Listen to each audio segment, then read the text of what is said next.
Welcome to the Fifth Down. I'm Jake Vanderbrook, and we are officially halfway through the regular season here in Northeast Michigan.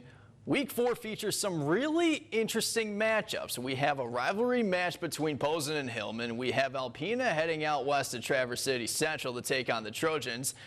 And we also have Johannesburg-Lewiston facing their first road test of the season as they were in the Upper Peninsula taking on the Saints of St. Ignis.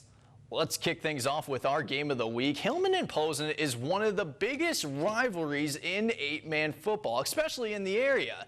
Posen was going into this game fresh off the bye week sitting at 2-0, while the 1-2 Tigers were looking to get back to the 500 mark. It was homecoming night for the Tigers. They were looking to kick off homecoming on the right note while Posen was trying to take away their fun. For the majority of the first half, both offenses had a hard time moving the football down the field, which was leading to turnovers or punts.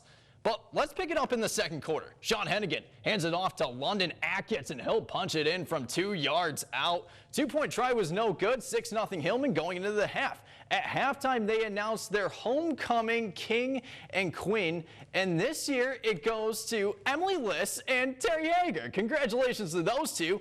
But back to the game. Posen needed a kickstart in the second half, and they got it from senior number 12, Lucas Stone. He would break a few tackles, weave his way through traffic, and would take this kickoff all the way to the house. 2-point try was successful, 8-6 Vikings. But Hillman would respond after that. A.J. Jones hands it off to Sean Hennigan. He'll punch it in from a few yards out. Tigers lead 14-8.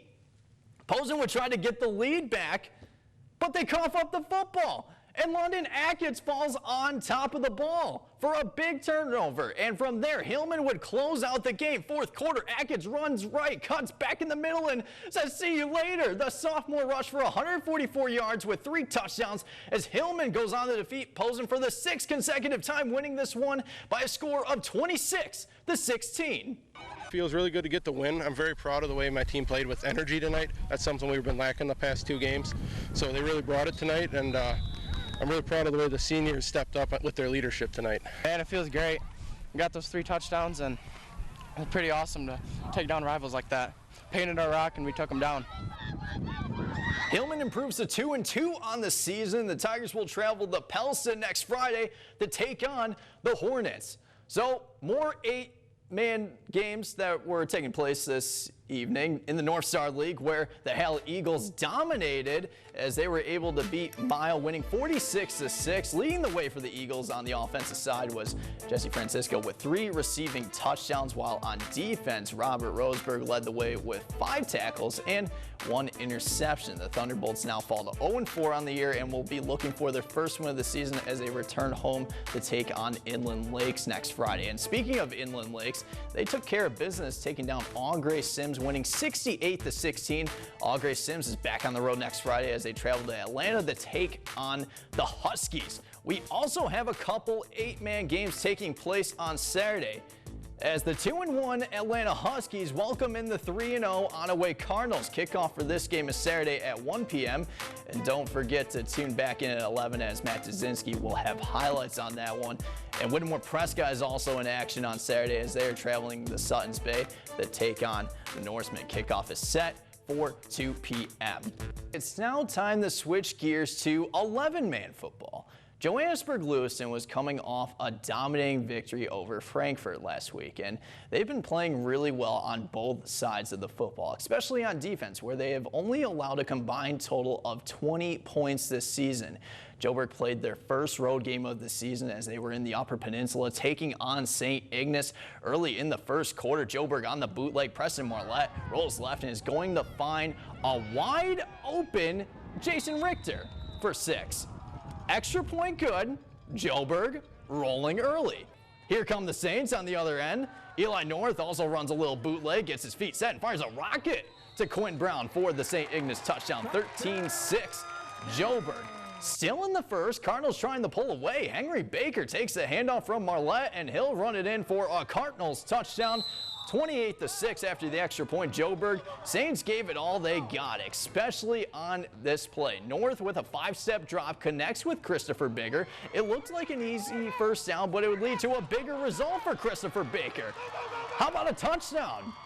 What a job there by the junior. But moments later, here comes Jobert marching. Preston Marlette, what is he going to do? He's going to keep it himself. And the junior will run it all the way for an 86-yard touchdown. It was all Jobert in this one as they took down St. Ignis 81-12. Even though Jobert had another dominating performance, head coach Joe Smokovich thought his team played just okay. You know, I thought we played okay. I'm going to be honest. We started out slow, made a lot of mistakes offensively that I really wasn't happy about. We got our stuff together, and then we brought out we actually ran out of the pistol tonight and threw a little bit more than we normally do and ran out of it and got Preston out there running. So after that first little bit, you know, played real well, I thought. Okay, Alcona was out west to take on the Trojans of TC Central. TC Central getting ahead early in this one. Number 11, Carson Bordeaux gets the handoff on the end around, finds a seam and waltzes into the end zone for the first score. 2-point try good. Trojans up 8-0. Central with the ball back. Same play again. This time it's Carson Hall with the touchdown. Extra point good. Central leading 15-0. TC on offense again. Josh Burnham connects with Dante Williams, but he is met by Everett Zand, the linebacker, making the huge hit. But Central doesn't waver. 3 seconds left in the first quarter. Josh Burnham hits Dante Williams in stride across the goal line for another Trojans touchdown. 21-zip after one in the second quarter now. Burnham, he's going to roll to his left and fires a deep ball down the field to Carson Hall, who hauls it in for another touchdown for TC Central, extending their lead to 28-0. It was all Trojans in this one as they shut out the Wildcats 57-0. Alcona will return home next Friday in search of their first win as they host Petoskey on senior night. Now to some other 11-man scores for you on this Friday night. Harbor Beach shut out Rogers City 37-0. The Hurons are back on the road next Friday as they are taking on St. Ignis. Alcona also had a rough night as they lost to East Jordan 48-22. Alcona is back on the road next Friday as they will take on the Oscoda Owls. And speaking of the Owls, the streak continues as Oscoda shut out Montebello 58-0 to improve to 4-0 on the year. The Owls will now look to make it 5 in a row next Friday against Alcona. We do have one 11-man game that will be taking place Saturday afternoon. The Tawas Braves welcome in Ogama Heights for a non-conference battle. Kickoff for this game is scheduled for 2 p.m. Now, that's all we have for the Fifth Down for this week, but now it's time to thank our Fifth Down sponsors. The Fifth Down coverage is brought to you in part by Alpena Agency and Auto Owners Insurance. We make insurance easy. Mid-Michigan Health and Rehabilitation Services, the go-to place for recovery after injuries or illness.